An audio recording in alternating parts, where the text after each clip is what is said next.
Coming up, we're diving into the inbox, and I'm not getting shouty. You're getting shouty at me.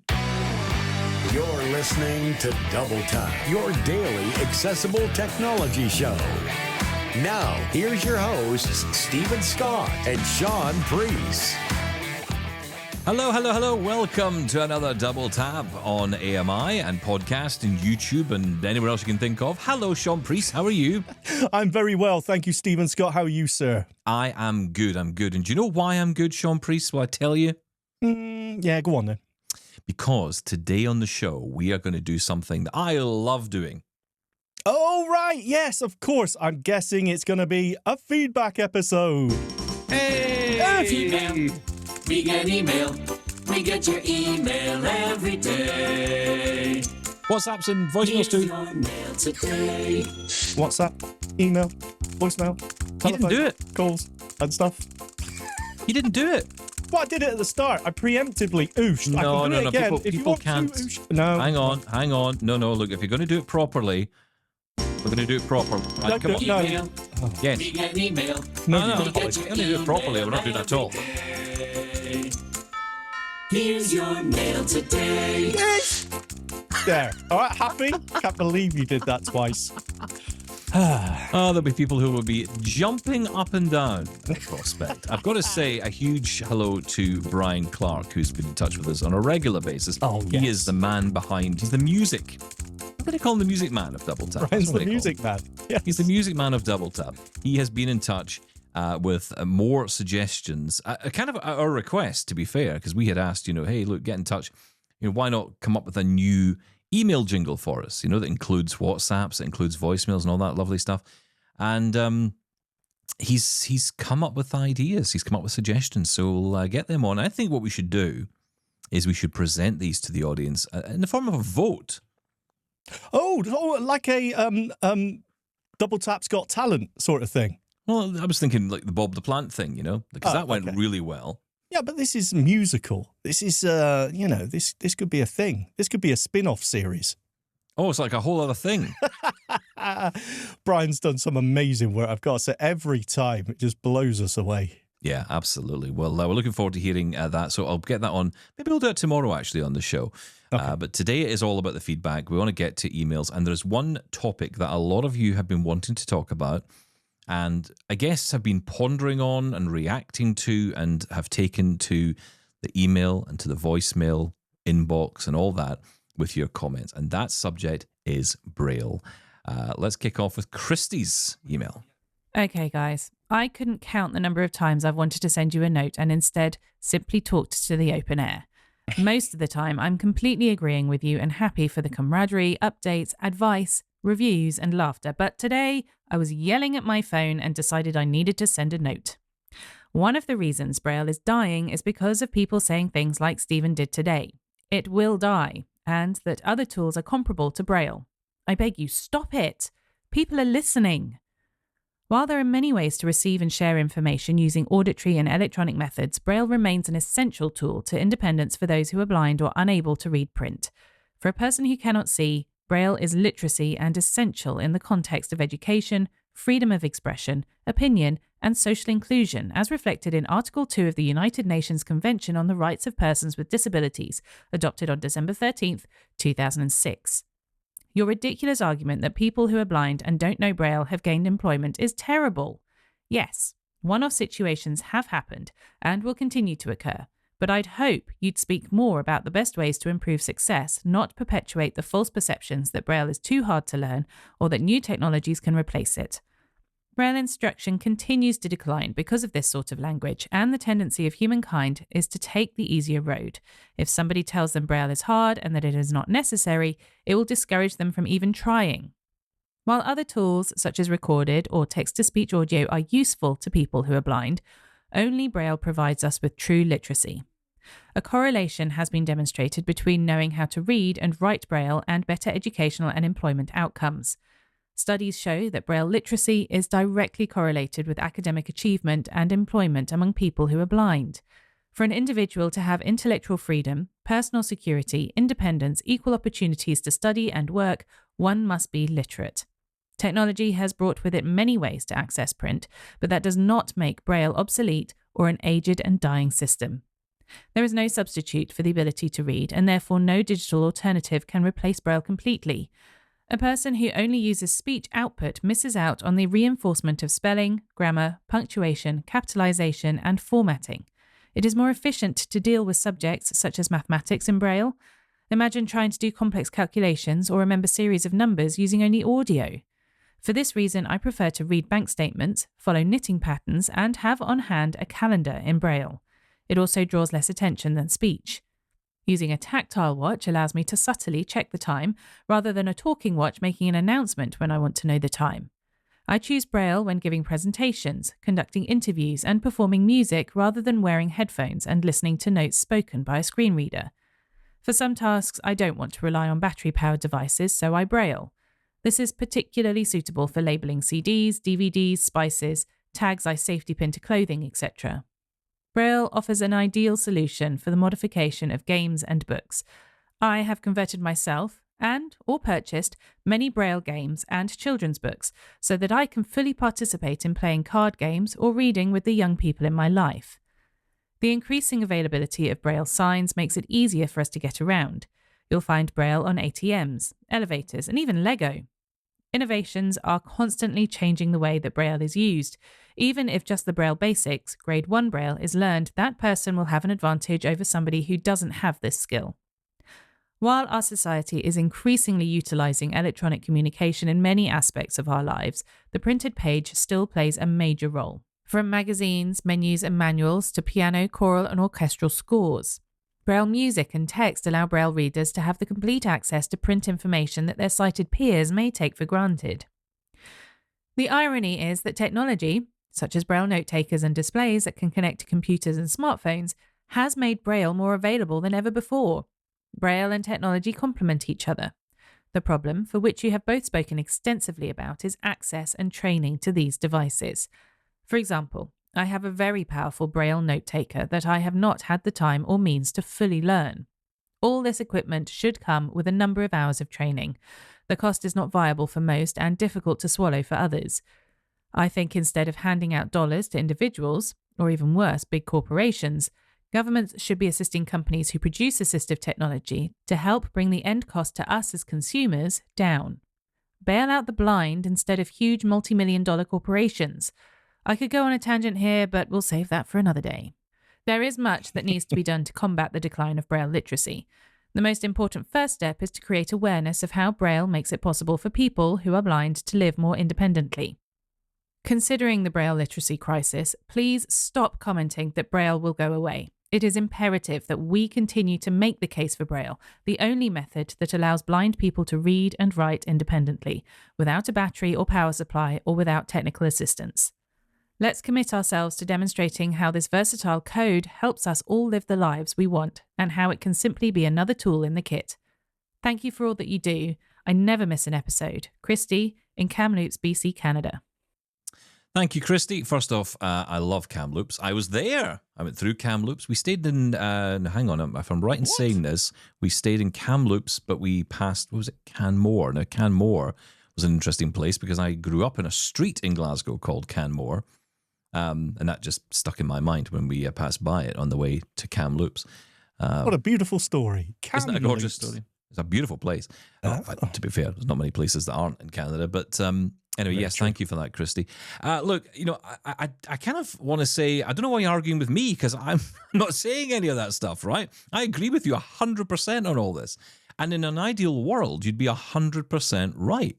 But we don't live in an ideal world. And in fact, we live in a world where, by the NFB in the States, the National Federation of the Blind's own statistics, there are a significantly, staggeringly low number of people using Braille. And that's a problem. That's a real problem. And it's something which I have been shouting about here on the program, which nobody pays any attention to. And when I say it to people, they say, yeah, I get it. And then nobody does anything about it. And what I'm saying the whole time is we need to teach more children Braille. We need to make it an essential component of education for blind children. And low vision children. Now, I've been beating this drum for some time. And my point is, and this is the bit that comes before what you've just said, if we don't address these issues, Braille will die.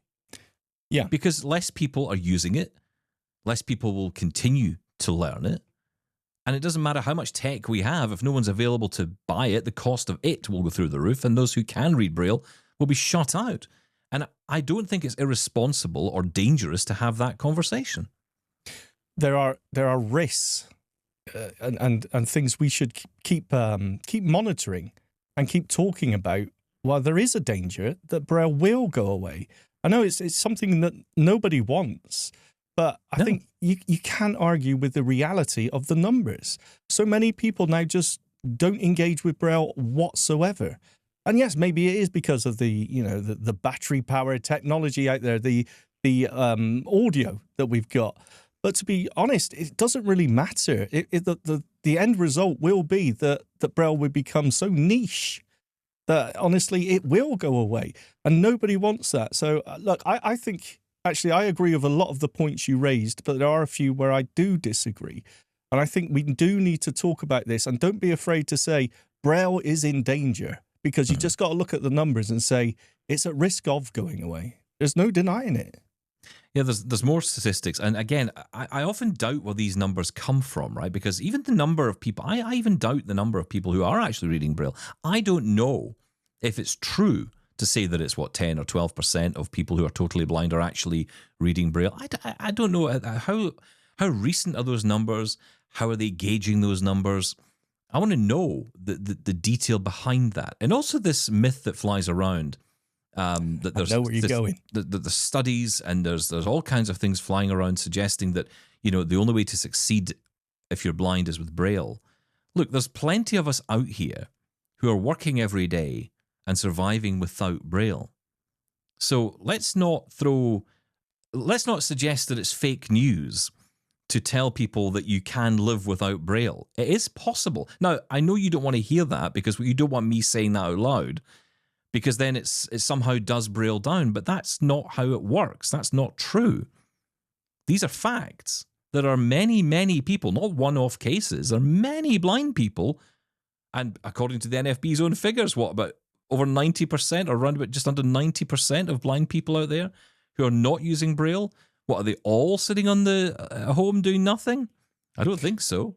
There are some of us in work. But again, look, it's not black and white, this, because there are absolutely use cases out there. And maths is a perfect example of that, where Braille is the preferred way, the preferred method, if you like, the preferred media. Of course it is, and there's many others like that. But I was going to jump on the fact that, firstly, I don't like the literacy argument. And I know others out there don't like the Braille is the only way to literacy argument.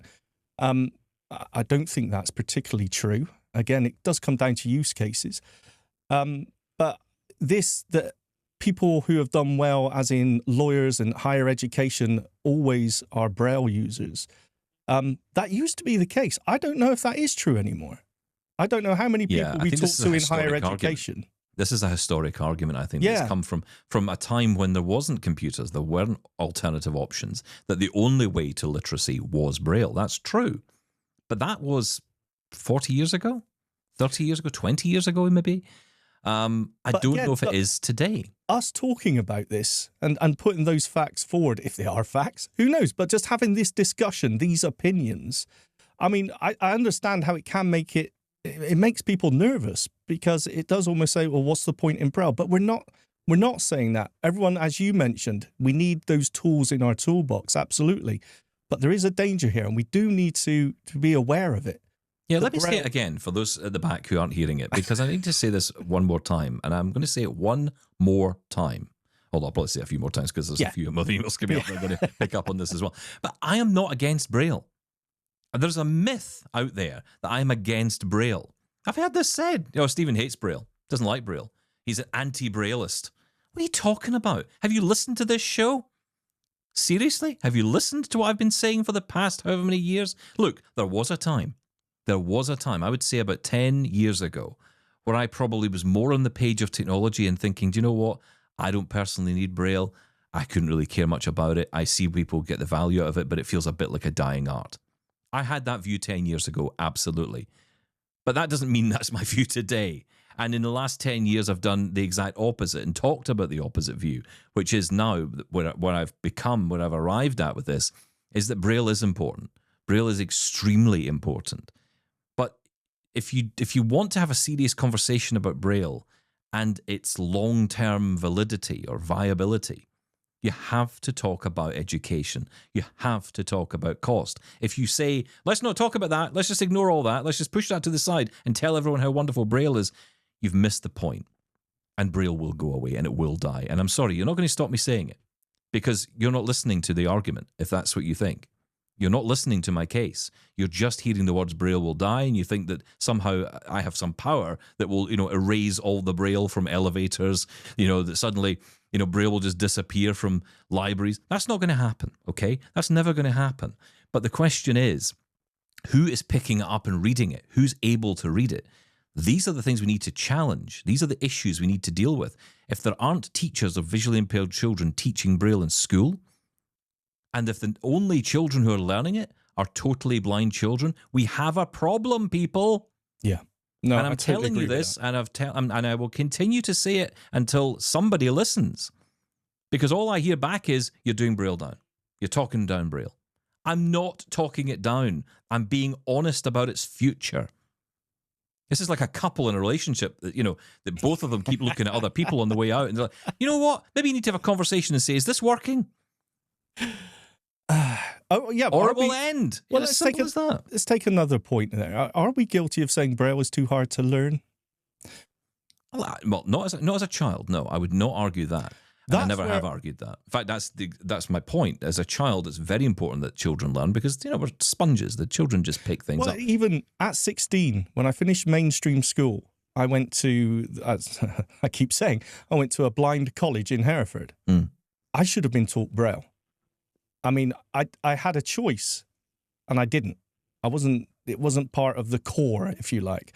Now, I was forced to learn touch typing, and I hated every second of it, but it changed my life. Yeah. And same should have been for Braille.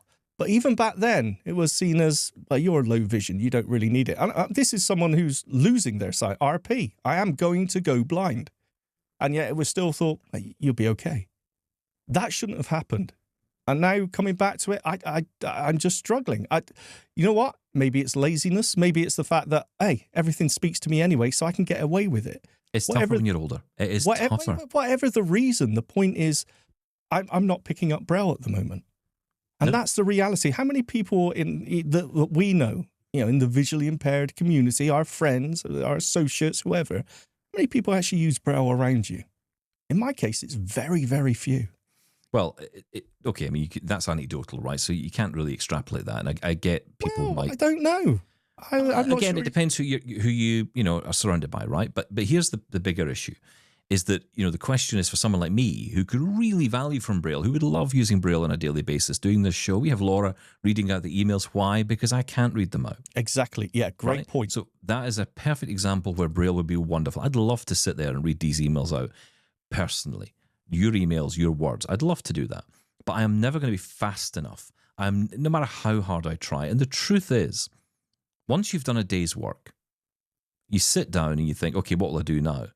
Unless you've got the energy of an 18-year-old to be able to just say, right, okay, now I'm going to do 2 hours of Braille. I've done it. Trust me. I've sat there for an hour and I am exhausted.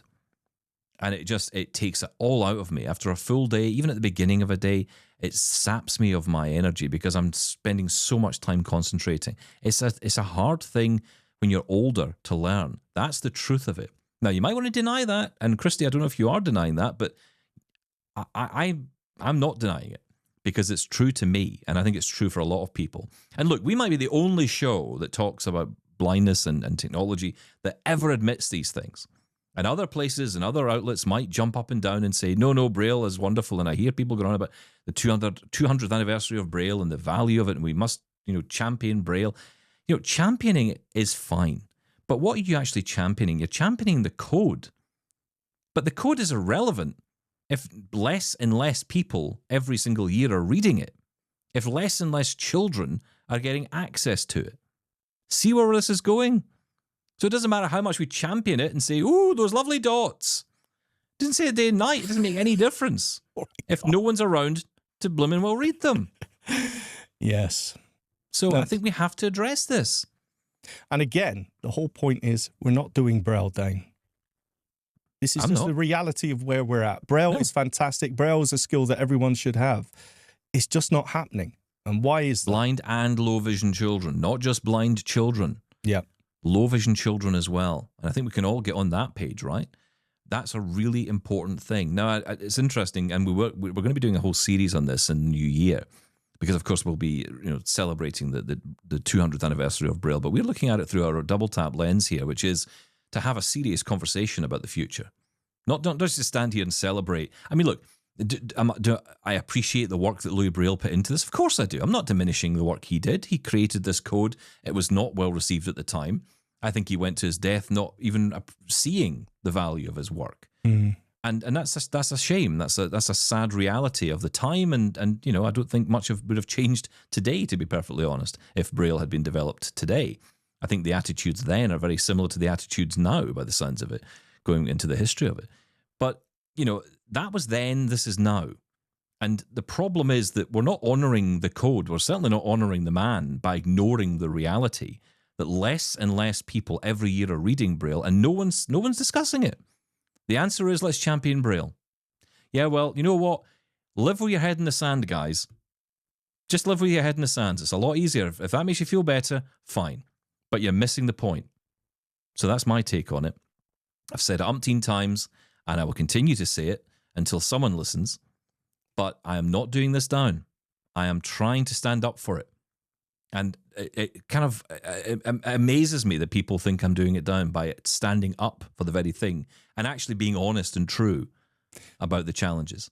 Well, we don't know what the answer is, but but there is plenty of feedback on it. Do you know what the answer is? It's the beginning of a conversation. Yes. And we need to have that discussion more widely. Well, it comes down to education, like we keep saying. It comes down to education, but I mean, the resources just aren't there for people. I mean, whether it be people who can teach Braille in the first place, whether it be the equipment that people need, it's just not there. We need to talk about that. Now, Christy was not the only person with this view. Let's hear some others. My name is Petra, and I'm in the United States. And I interrupted your podcast from November 4th, where you're talking about whether Braille is valuable anymore or not. And I have to take issue with you because even just the other day, there was a gentleman who was doing a presentation, I think on JAWS, very technically smart person, which I am not, I'm afraid. But his notes, of course, were audio because he did not know Braille. So you had to hear his notes while he was also doing his presentation. I think it not being able to read what you have written, your own handwriting with a slate and stylus or whatever, is a real crime. And I think that we blind people who know Braille and use it and love it need to dive in and whatever school districts we're in and offer to teach blind children Braille. Because I can't imagine sighted people saying, well, let's go without learning to read. And Braille is our way of reading. Thank you. Bye.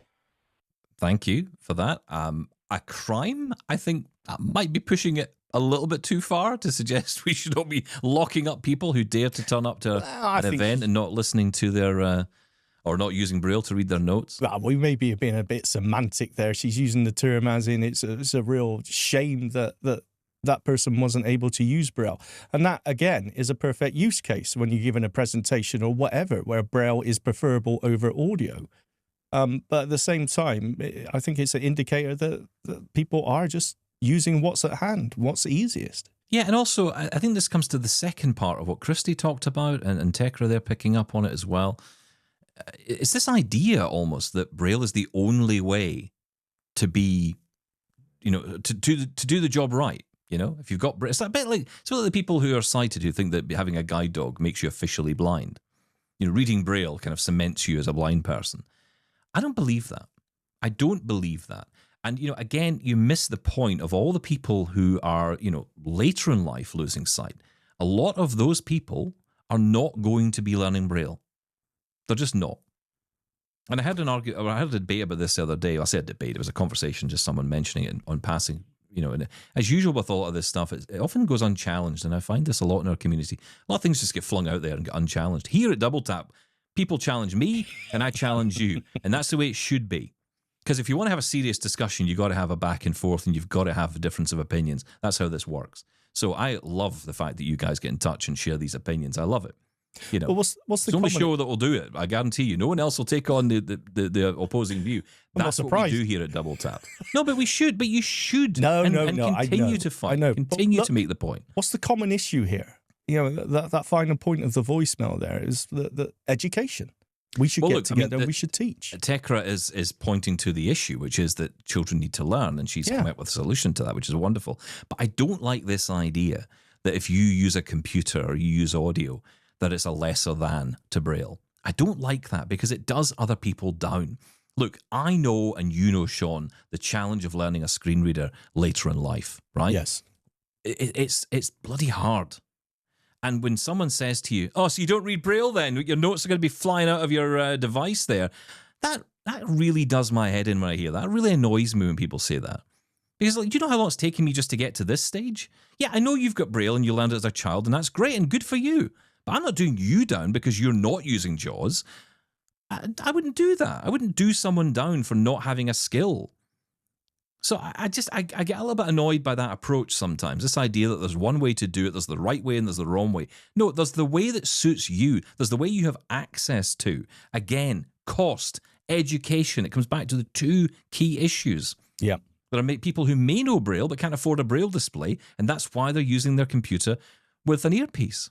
Or maybe they weren't using an earpiece. And was that the only issue? What, they didn't have an earpiece in? Well, you know what? Buy an earpiece. It costs £1, £1, $1, or whatever is in your currency, a ruble, whatever it is, buy one, right? And stick it in your ear. I don't disagree with that. I don't like the idea of someone having to, hearing someone's voiceover coming out. But let's not, suggest it's a crime for them not to be reading the notes that they've written themselves in any other form. At the end of the day, you could make that argument to people who say, well, listening to an audiobook is not reading an audiobook. And you get a lot of blind people that jump up and down on that and say it's the same thing. Yeah. Well, by your argument, it's not. Yeah. Okay. Oh, I do like this conversation, I must say, because I do. I love the fact we're having it. I love the fact we're having this conversation, and I love the fact we're having people, jumping in on this and, holding me to account. I think it's good. I think that's the way it should be. No, I agree. I don't. Sometimes I feel like it's almost like people get offended, and we're not attacking anyone or anything here. We are just saying about what I personally have noticed the state of Braille at the moment. Again, not attacking anyone. Well, listen, to avoid the risk of offence, yes, you never open your mouth and speak. True. That's the way it works, right? Yeah. And if you're easily offended, it's probably not the show for you, because we're not out to offend people. But I can't help if I say something that you don't like. That's really, the offence is taken; it's not given. So that's on you. That's true. By the way, we don't take any, no, I don't care. Offence to any messages that you want to send us. And look, these are not offending emails, and this is not an offensive conversation. I don't think. No. I mean, if someone else does, then that's on them.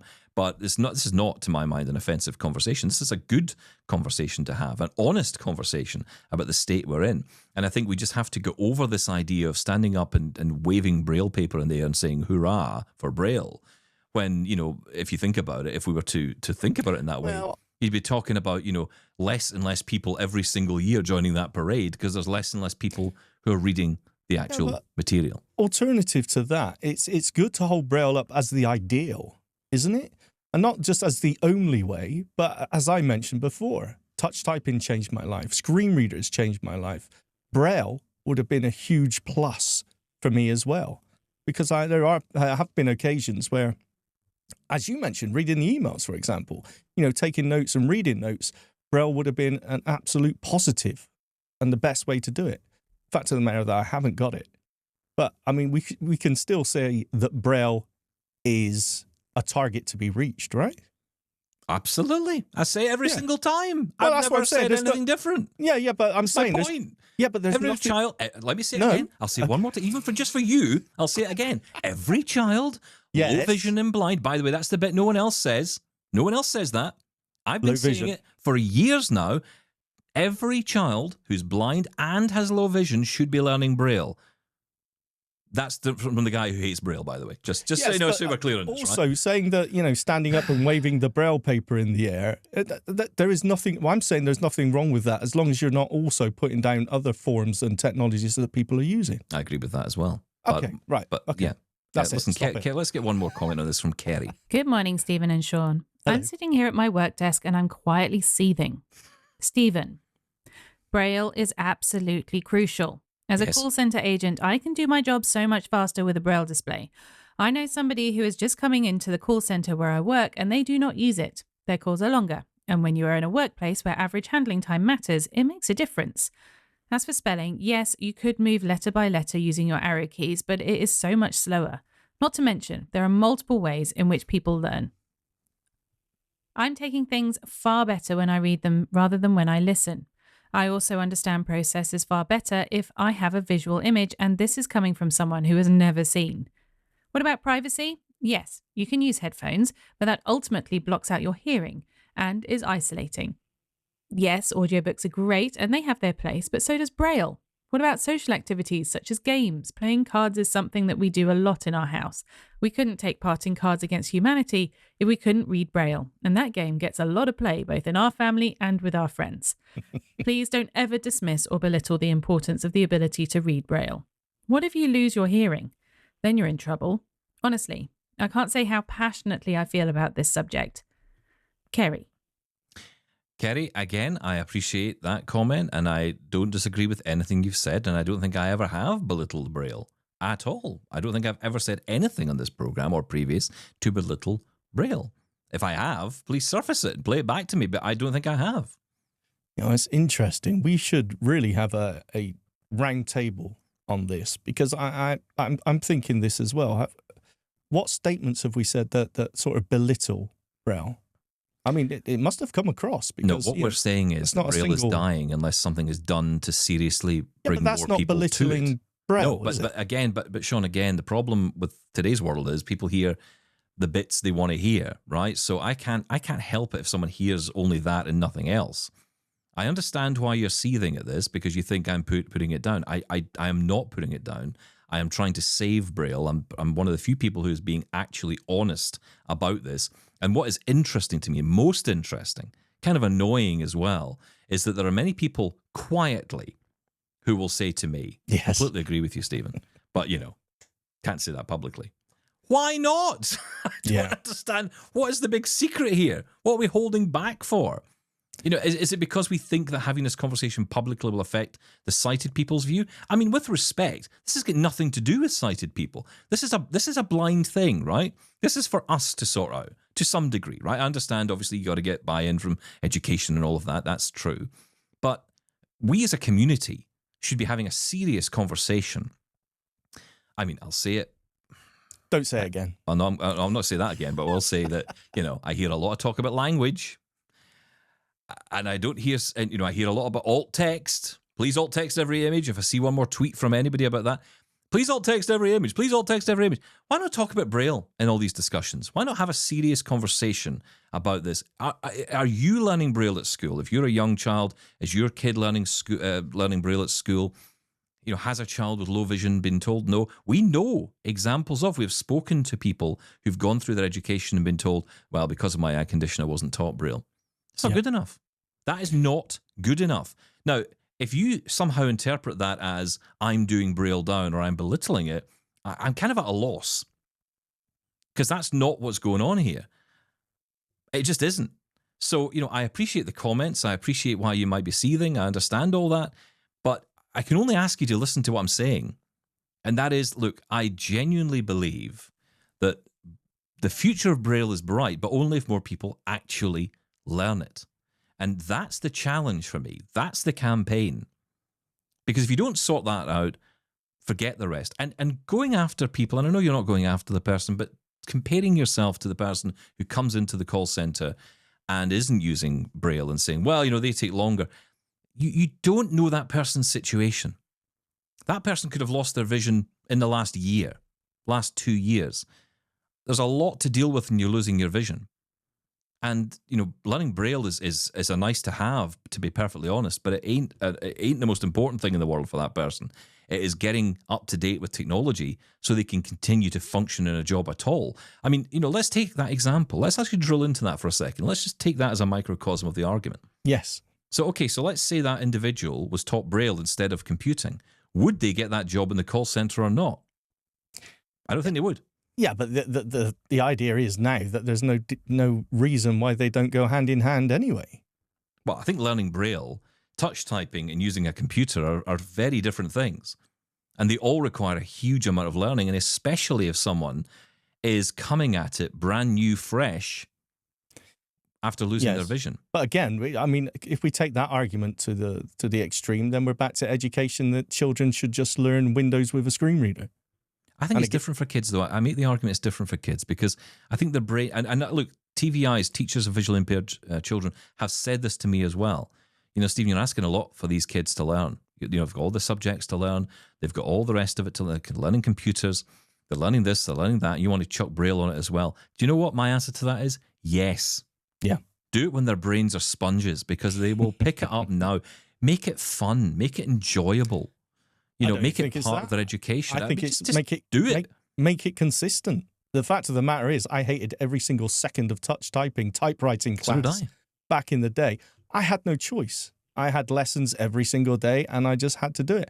And you know what? As I said, even though back at the time I hated it, changed my life. So it's the same with Braille. You've got to be consistent.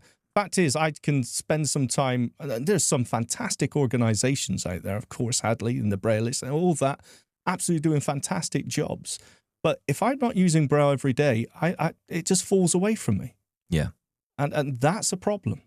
And look, there have been people who've been in touch with our show who've said, "Look, I learned Braille at school, and it fell away from me too, and I don't use it anymore." We've had people, good friends. I won't name people, but we've got friends of the show who've certainly, been in that situation before, and certainly who say to me, I learned it at school. I don't use it at all now. But are those people lesser than? No, yeah, but by the way, these are people in high jobs. They're not people who are not working. These are people who are in jobs. So again, it is possible to succeed in the workplace without Braille. There, I said it. Shocker, but it's true. Two things can be true at the same time. It is possible to be knowledgeable of Braille and do well, and it's also possible not to be knowledgeable of Braille or use Braille and get on well in the workplace. It's possible. I'm not dismissing anything by saying that. It's a fact. There are tangible examples of it. The problem we have is that as a society, there are less of us in the workplace. Yeah. That's a bigger issue, arguably. I'm thinking of a particular Supreme Court judge that we yes. spoke to. So am I. Yeah. Anyway, okay. Thank you for your messages anyway. Keep them coming. Yeah, it's a great conversation. We must continue to have it, but we've got to start from a serious position here, right? We can't have an argument where it's just you coming back and shouting at me saying I don't like Braille and I'm doing it down. Oh, I don't know. That's I not quite what's like going. it. I know you like it, but look, that's not my view.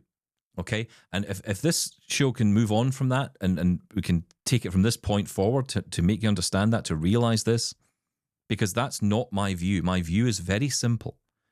More education means more children learning Braille, especially low vision children, and on top of that, that will therefore mean more children, arguably more business for the Braille companies, right?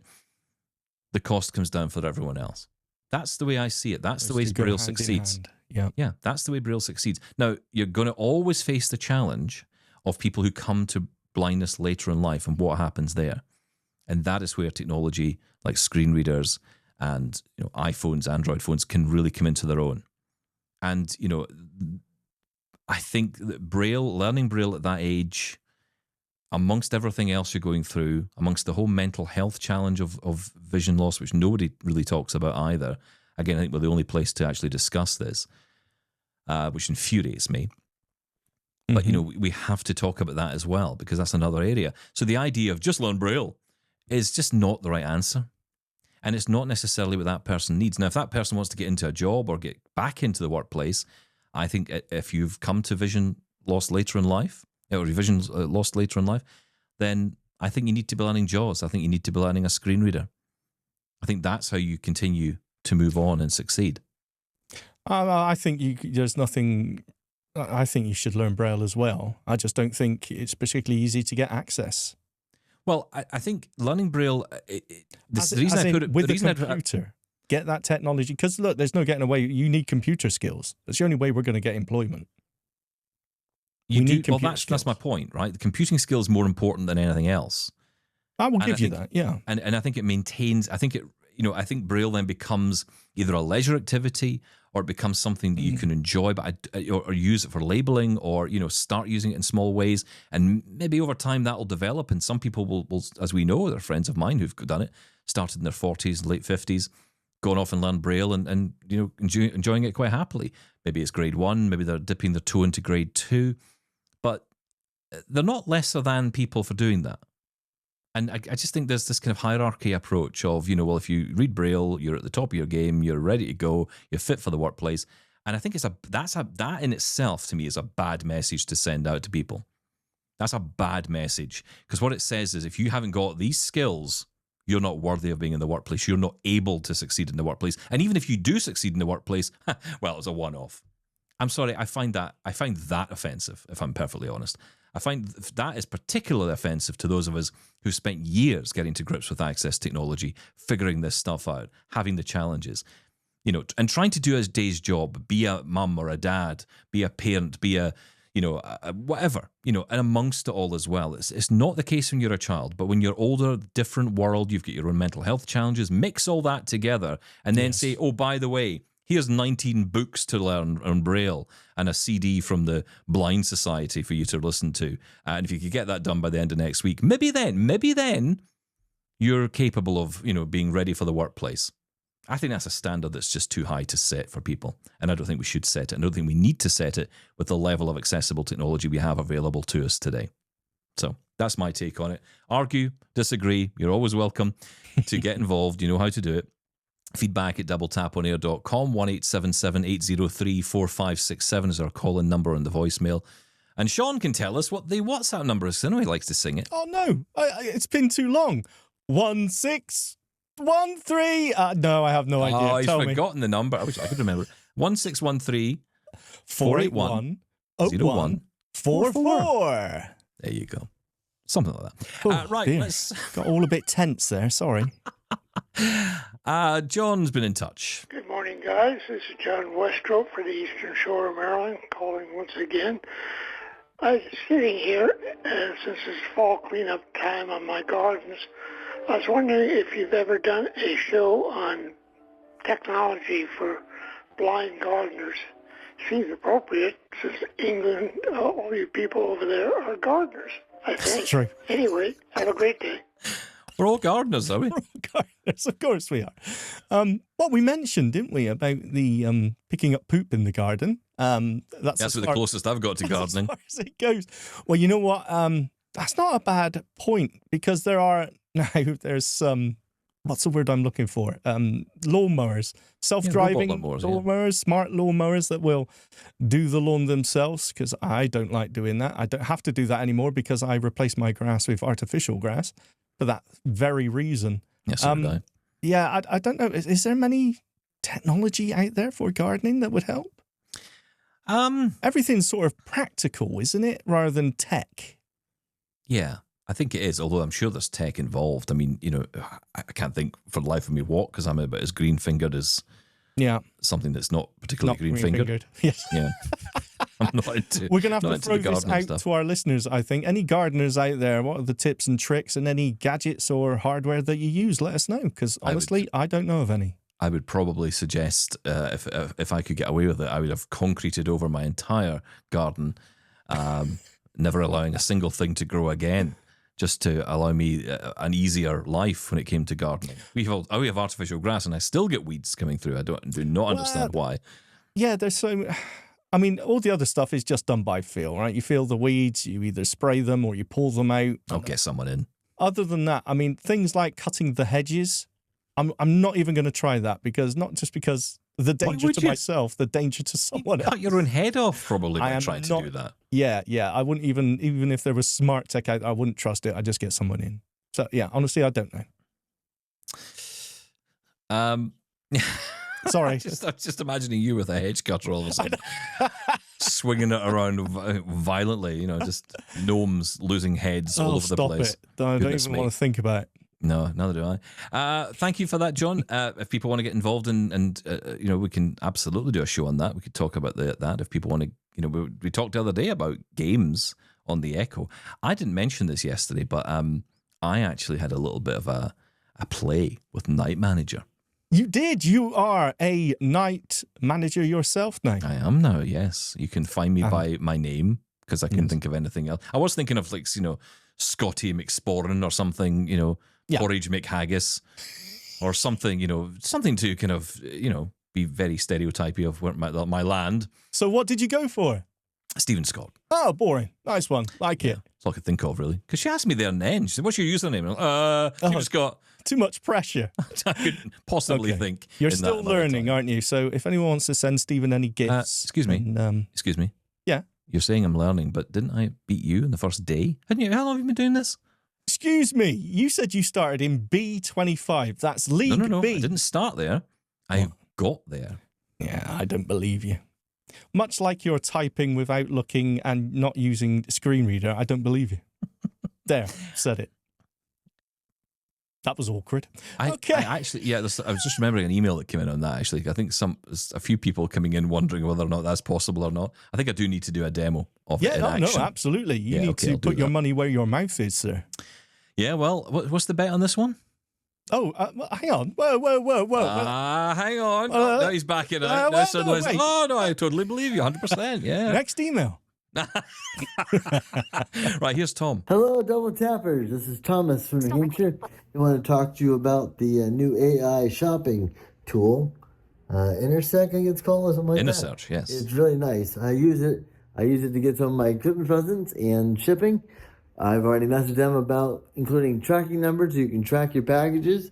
They said they have available for some things, but not everything, but it's on their priority list.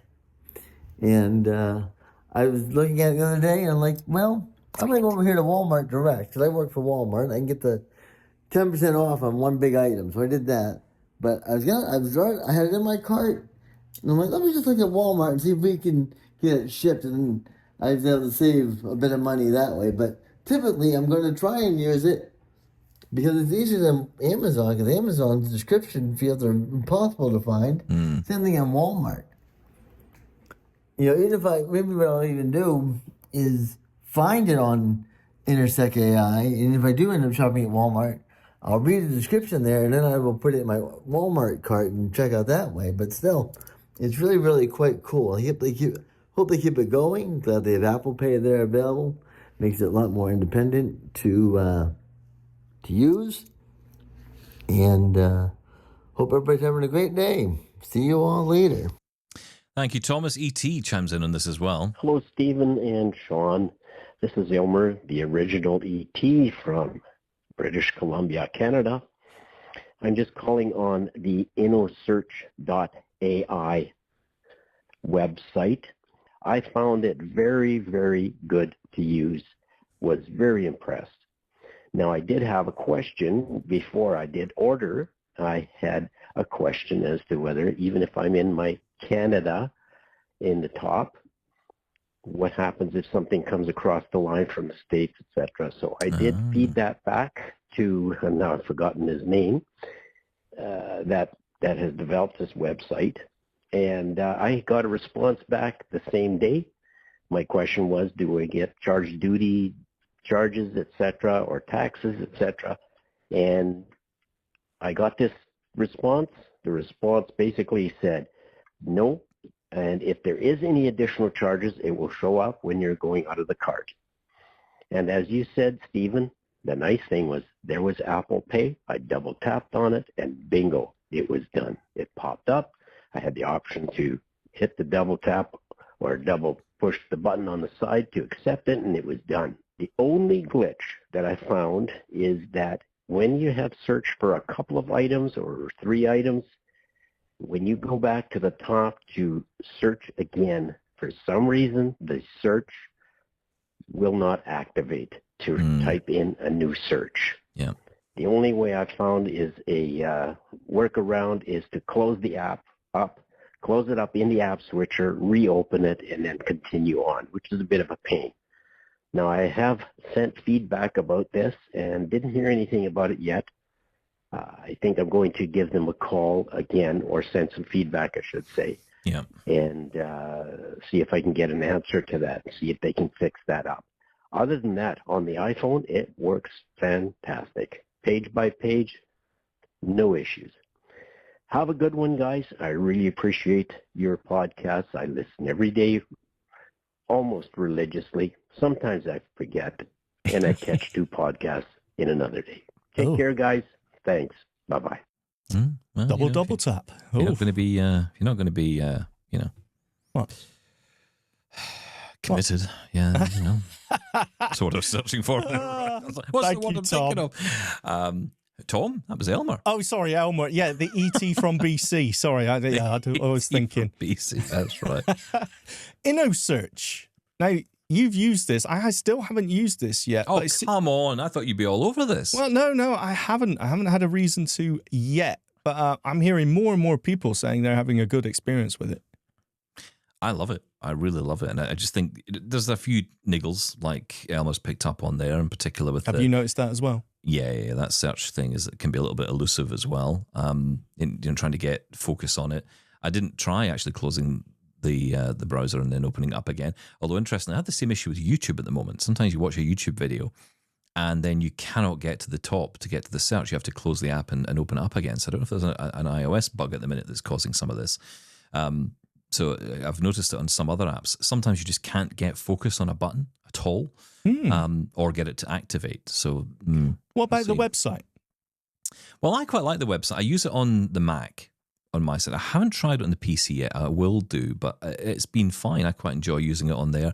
It's very well laid out with the headings and everything. And I do like the fact that you're able to navigate around and get information, choose the type of product, ask questions about the product as well. That can be really useful. Yeah.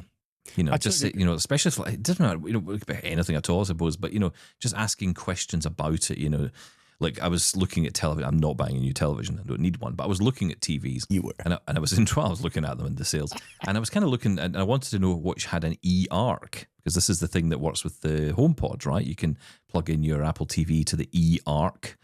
I think that's what you did with yours. And then that allows the signal to go through the Apple TV, or I can't remember the way around it is, but basically your HomePods can become your speakers for your television. Yeah, any audio going through the TV gets routed through. Yeah, rather than just the TV, Apple TV itself. Yeah. The actual TV content goes through there as well. So I was looking at that and, just asking that question, does this have an eARC port? And it's saying, yes, it does, and outlining the others.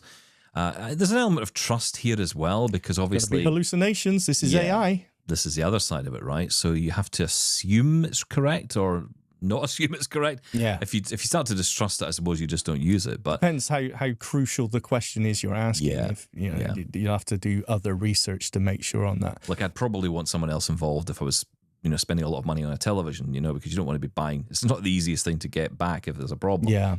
I do like it. I think they've done an amazing thing here. They've added flights recently, which I haven't tried. I'm not going anywhere at the moment, so not intending to. But I think it's great. Yes, and I hope they bring hotels to it soon as well, because these are all things that I find really challenging to do. Yeah, absolutely genius. If they can get their it's accessible shopping platform, why not open it up to other things? Flights, as you mentioned, and hotels have been notoriously difficult and inaccessible.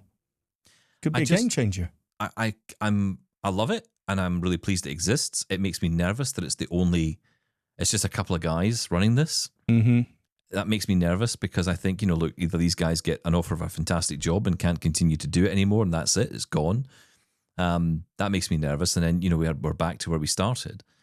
I feel this is something that could be potentially sold as an option for companies to sort of, skin their website in a certain way. This should be a standard. Exactly. This should be a gold standard that you work towards. Yeah. So, yeah. I again, InnoSearch. Yeah, it's worth checking out. InnoSearch, I think, is how it's pronounced by the screen reader. But yes, InnoSearch is the what you're. Is that INNO SEARCH? Yes, INNO. Well, checking out. .ai. Yeah. Great for the holidays. And of course, the tracking number thing, I did pick up that with them as well when I fed back as well. I actually suggested they might want to link in with Parcel, which is a very popular iOS and Mac app. What I mean by that is just make the tracking number automatically go there, because for a lot of us, that would just make life so much simpler. Yeah. But ideally, revealing that tracking number so we can track it ourselves would be really useful, because that's one thing they don't have, or as maybe some do, but certainly I haven't had access to a tracking number. What I do find good, though, is that it will tell you, oh, it's, it'll be with you next Thursday, and then it arrives the next day. You think, wow, that's pretty impressive. So, more of that, please. But again, it's not being fulfilled by InnerSearch. It's being fulfilled by, the company themselves. So, if it's Amazon, it probably will be next day, which is kind of cool. Anyway, look, we're out of time today. What a fantastic conversation. Yeah, we're done. But we've had a really interesting conversation today, I think. And, I'll be interested to hear your feedback and thoughts. I'm sure we will. Come back to me on this. This show is about debate and discussion. All views welcome. And, I hope you understand I mean that when I say that here, because that's what this show is all about. There's no one true opinion over here. This is not the view that holds, therefore that is. It's not that. This is your chance to have your say.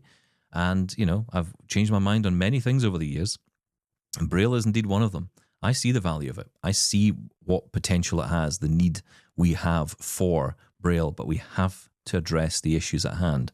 And if we don't address them, there won't be any Braille. So, or at least it's certainly not going to have a reason to produce it, that's for sure. That's it for today. We'll be back tomorrow with more. Thank you, Shaun. Thank you. Bye-bye.